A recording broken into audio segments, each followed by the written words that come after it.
उत्तर प्रदेश के जनपद कानपुर देहात की बात की जाए तो साफ तौर पर अकबरपुर के कालिका मंदिर पहुंचे हुए अलंकार अग्निहोत्री जी हैं तो डायरेक्ट उत्तर प्रदेश सरकार से टोल ले चुके हैं। तो शंकराचार्य जी का भी सपोर्ट मिला था। सर आज कैसे आना हुआ कानपुर देहात में?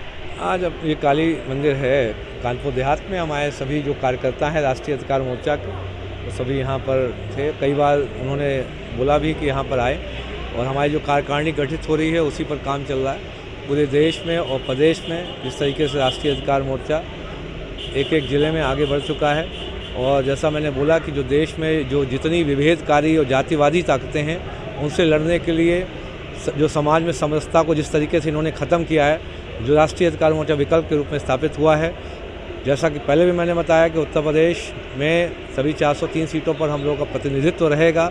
हम लोग आगे आएंगे और जल्दी हम 2027 में अपनी सरकार राष्ट्रीय अधिकार मोर्चा बनाने जा रहा है। सर सभी यूपी में बात की जाए सिर्फ ब्राह्मणों का साथ मिला कि अदर जातियों का भी आपको? नहीं, देखिए अब ये कोई ना कोई जाति के जैसे अब अगर कोई भी पार्टी बनी है कोई ना कोई जाति का व्यक्ति बनाता है। हम लोगों को अगर किसी ने बनाया, लोग कह देते हैं ब्राह्मण या सवर्ण, हमको सबको साथ में लेकर चलना है और कोई भी संवैधानिक व्यवस्था में बिना साथ लिए कोई भी बहुत लंबे समय तक आगे नहीं जा सकता।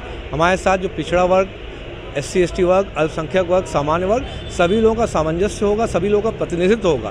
क्योंकि हमारा क्या है, सब हमें जातिवादी विभेद से मतलब है, हमें वो नहीं चाहिए। हम चाहते हैं सबके साथ समान भाव हो, सभी के साथ समरसता हो। ये नहीं कि समरसता के नाम पर देश में बस धोखा करें।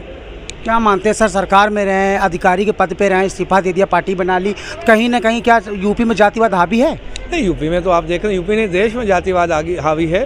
और जिस तरीके से देखिए सवर्ण समाज और जो पिछड़ा वर्ग और SC ST समाज को लड़ाने की जो साजिश की जा रही है, ये बेनकाब हो चुके हैं। सत्ता में रहने के लिए ये अपने आप को बेच सकते हैं, देश को बेच सकते हैं। ये नैतिक रूप से कमज़ोर हैं, नैतिक, सामाजिक, आर्थिक तीनों तरीके से ये भ्रष्ट है। किसी जाति विशेष का नाम नहीं लेना चाहिए। कोई भी व्यक्ति यदि इस तरीके का काम करता है, गलत करता है, हम सबको, समाज को एक साथ लेकर सभी को चलना है, चाहे सवर्ण हो, चाहे OBC हो, चाहे SC ST हो। देखिए हमें देश में चाहिए क्या? रोटी, शिक्षा, स्वास्थ्य, एक अच्छी फैमिली, एक संस्कार, लोग बच्चे बड़े हों, उनकी शादी हो और एक हम लोग वानप्रस्थ और संन्यास आश्रम में जाके इस देश दुनिया से विदा लें। यही बस चाहिए। लेकिन हमें लड़ाई किस लिए चाहिए? जबरदस्ती में ये लोग सत्ता में बने रहने के लिए जातिवादी विचारधारा स्वयं फैलाते हैं। पहले कहीं हिंदू मुस्लिम में लड़ाते हैं, कहीं हिंदुओं में जनरल OBC SC ST में लड़ाते हैं, ऐसे गैंग खड़े करवाते हैं जो हिंदू देवी देवताओं को गाली देते हैं। तो ये इनकी सत्ता में बने रखने के लिए जातिवादी और जाति विभेद करने वाली विचारधारा है। हम सबको साथ में लेके सबको चलेंगे। अच्छा अग्निहोत्री जी, लास्ट सवाल, मतलब स्वयं लड़ेंगे चुनाव या कहीं गठबंधन के तौर पर? ये देखिए, ये एक बहुत ही स्ट्रैटेजिक डिसीजन होता है जब आप राजनीति में होते हैं।